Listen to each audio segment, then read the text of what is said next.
Hey, Pop. Can I ask you a question? How come you ain't never liked me? Like you? What law is there say I got to like you? None. All right then. Don't you eat every day? Answer me when I talk to you. Don't you eat every day? Yeah. As long as you in my house, you put a sir on the end of it when you talk to me. Yes, sir. You eat every day. Yes, sir. Got a roof over your head. Yes, sir. Got clothes on your back. Yes, sir. Why you think that is? 'Cause of you. Hell, I know it's because of me. But why do you think that is? 'Cause you like me? Like you. I mean, you're talented at what you do. You have leftovers, a lot of short films. But when you get the call to stand opposite of Denzel and Viola, what's the first thing that goes through your head? Is it like, this is what I've been waiting for, or is it just another day at the office? It's a combination of this is what I've been waiting for and prayed for, and also I hope I don't screw it up.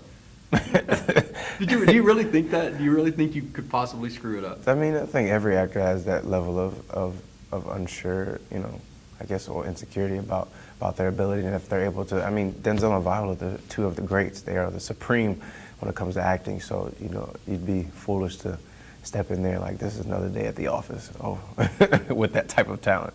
So how do you balance like going in and doing your job and creating this character, but at the same time in the back of your mind just taking notes of how they performed, and making it a learning exercise as well?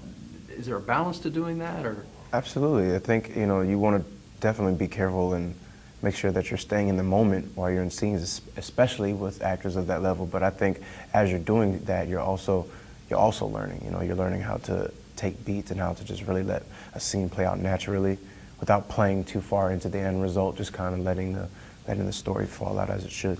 Do you like doing this kind of really intense drama, or would you rather your interaction with them have been in a comedy or something to start with? Getting to interact with, this type of actor, I would have done either genre, but I feel like I gravitate more towards dramas naturally because I could be incredibly goofy in normal life, so I try to stay away from that in my career if I'm so fortunate to do so. What impressed me the most is whenever we see you, a lot of times you're nose to nose with Denzel, and you guys are just in a heated father-son struggle, that we've all been through. We've all been there with our parents. I've been there with my kids. It's just something we have to. And it just seems like you guys were really in that relationship, like you had grown up together. Like this guy was really just getting on your nerves. Did Denzel give you the direction for that? Because I mean, he's directing this as well, and then just stepping into the role. Talk a little bit about that conflict and how you guys talked pre-shooting about how you wanted to engage in those really intense moments. It was very much about just kind of letting it happen organically. I mean, we had the luxury of participating in a couple weeks of rehearsal, and that was just more so that we could get comfortable with each other as people. We naturally had I believe we had a really nice chemistry in the audition, and I think that might have been what ultimately won me the part. But when it came to just bringing that essence of conflict and, of a heated situation, a heated relationship, I followed his lead. There's only so much you can do if Denzel's really like getting into you. He's doing that because he's trying to get you to give it back. There's plenty of times where he's kind of popping me in the chest a little bit, and that's something my dad used to do when we're getting in arguments. So you got to bring it back. That's why he brought you on board. You got to perform. You're a professional. Right. What was the most intense scene for you? Because there's a lot of them, but and a lot of them there was it'd be a high level of anger, and sometimes it was a lot of sadness, a lot of frustration. Is there one scene that sticks out in your mind that was really kind of set the tone for the rest of your interaction with him?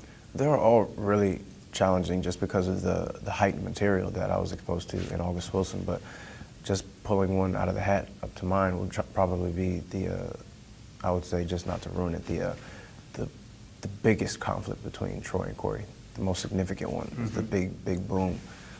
That was one just because it was exhausting emotionally and physically, getting thrown up against that fence for half a day, Right. I was very much feeling what Corey was feeling, Yeah. very much so.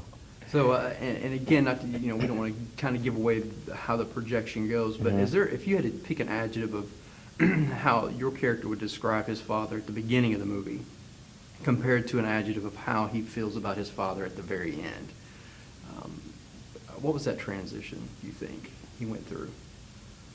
Oh, man.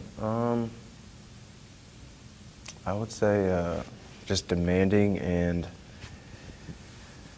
Unrealistic. I mean, I guess those are two that I could just pull up at the top of my head. Troy, he has so many adjectives that you could use to describe him, so it's kind of hard to settle on two, even from the beginning to the end. Troy's a larger-than-life presence, and I feel like there's only one Troy Maxson that could ever exist in this world or in any type of world of fiction, but yeah, definitely demanding is definitely one strong one, for sure. Yeah.